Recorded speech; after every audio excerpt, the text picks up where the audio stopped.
first scene introduces the creation myth of the world. In the beginning, God created humans and then witches. He gifted witches with some of his power and trusted them to look after and help humans in need, who didn't benefit from any special power. Despite his original friendship with the witches and humans, in the present day, in Redina Empire, witches are chased down and hanged in public. Due to witches' magical abilities, humans have grown to resent them, as their powers are a reminder of the human vulnerabilities. In the Sosavian region of the Redina Empire, we meet our protagonist, Adonis, who is the apprentice of Chloe Morgan, a high-ranking ice witch. The two of them are walking through the desert to cross the border, hoping to find a place where they can live in peace. Adonis complains about the desert's heat and asks Chloe to use her ice magic to make the weather cooler, but she reminds him that her magic is not meant for just anything. While Chloe tries to pin down their location on the paper map, Adonis already found their position on his smartphone. Chloe reminds Adonis that they should not use weird machines such as smartphones because they risk being tracked down by the Empire's army. Adonis quickly reassures the witch that he designed the phone himself, replacing the radio waves with multi-dimensional photons so it is safe to use. He makes fun of Chloe for her using a map for navigation, which wins him a head blow and 2 bumps. Gloominess suddenly strikes Adonis and he wonders why they have to keep running. Chloe explains that because human opinions about witches have radically changed, she must live like a ninja, always on the lookout for human predators and struggling to blend in. They continue their journey through the desert, hoping to find a place tolerant of witches. Chloe also hopes to find a school for Adonis to attend, but he just wants to be her apprentice. Chloe then teases him that he has a crush on older women, and Adonis gets all shy.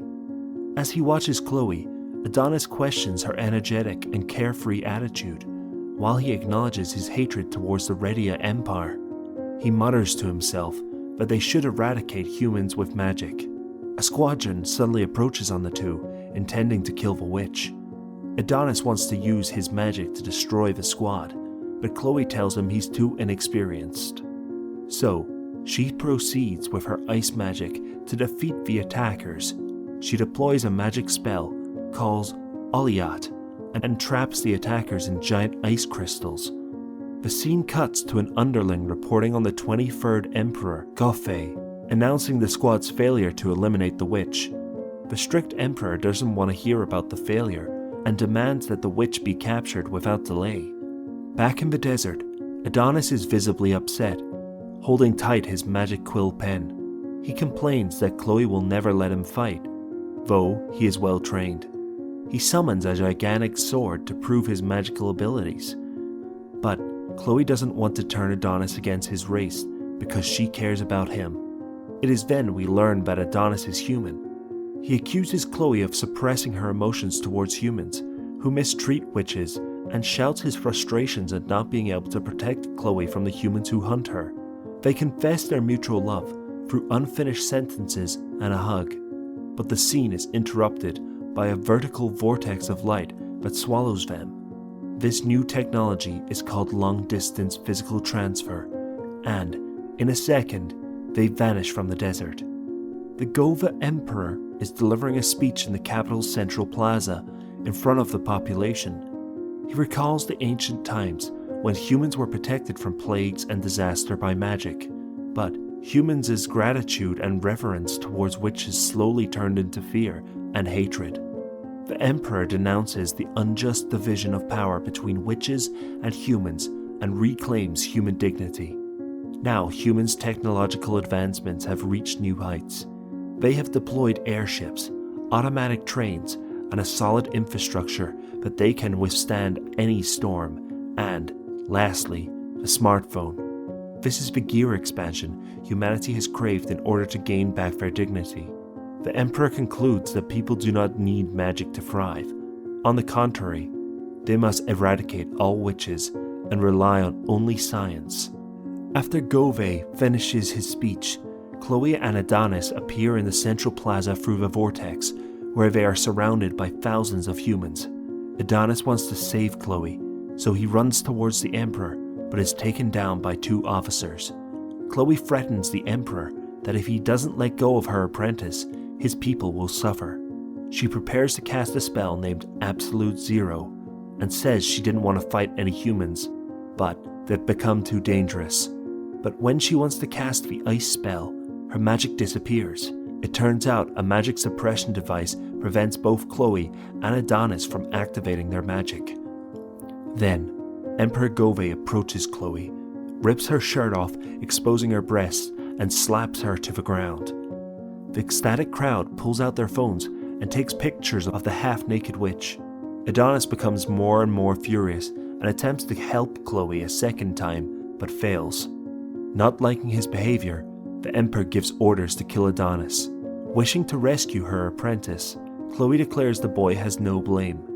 The witch lies that she kidnapped and enslaved Adonis and begs the Emperor to spare his life. She subscribes to the Emperor's belief that all witches should be eradicated, but she doesn't care what happens as long as Adonis gets to live.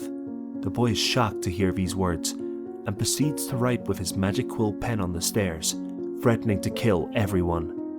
All this time, the crowd continues to take pictures and enjoys the cruel show put on by the Emperor.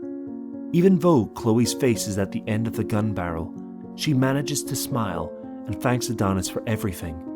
They reminisce about the day they first met, a day when Adonis was huddled in a narrow alley, all alone and miserable. Back then, Chloe offered Adonis a hand, and their journey together began. The two are grateful for the fact that they met, and Chloe tries to tell him, for the last time, that she loves him. But before finishing her sentence, the Emperor shoots her in the head. Then, the military fires munition through her whole body, and Adonis watches, horrified, as Chloe is mutilated by gunshots, incapable of doing anything. Memories of their time together run through Chloe's mind as she loses consciousness. How she dried his hair, taught him how to handle a sword, and how he protected her from stray animals. Despite this tragic ending, Chloe believes she had a happy life because of all the moments she shared with Adonis. Adonis lets out a cry of terror and indignation as the officer beheads the witch to the cheers of the crowd. The Emperor holds her head as a trophy in front of the spectators. The creation myth from the beginning is continued with God's warning: if humans and witches should fight each other, chaos will envelop the world. We cut to 10 years later, in the capital of the Red Dia Empire. In a mayhem internment camp, we see many chained women prisoners sharing a cell. 2 of them fight over a loaf of bread until another prisoner, Dorica, intervenes. She offers them her bread so they will stop wrestling. Anna, another inmate, praises Dorica for her kindness and then cries over the current situation of the world. The Gear expansion only made humans fight against each other in endless wars, and the promise of peace after witches' eradication dissolved. Dorica performs a puppet act and cheers Anna up, reassuring her that she will do something to help them escape. Then, a prison guard shouts for number 218 to come forward. The girls don't know what happens to those who are called, but they never return. Dorica switches her number plate with Anna and offers herself as 218. Dorica is escorted to a dimly lit chamber where Chief Warden, a drag queen, examines her and asks her to undress. He has to check her body before delivering her to the Lord.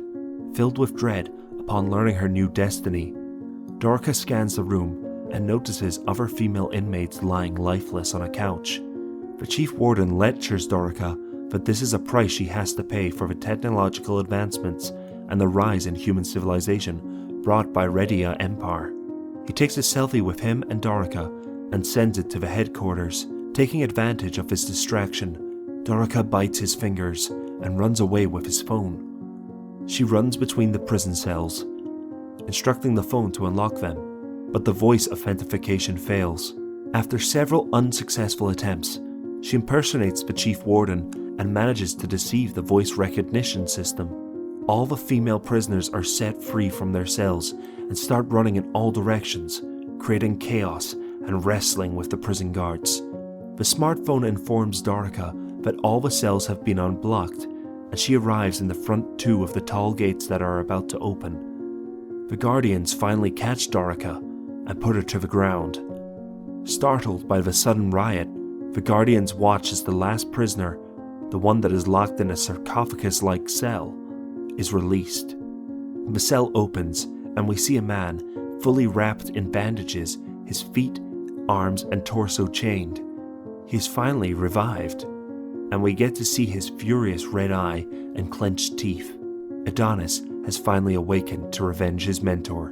But that's where this video ends. If you want to see more of this series, let me know in the comments below.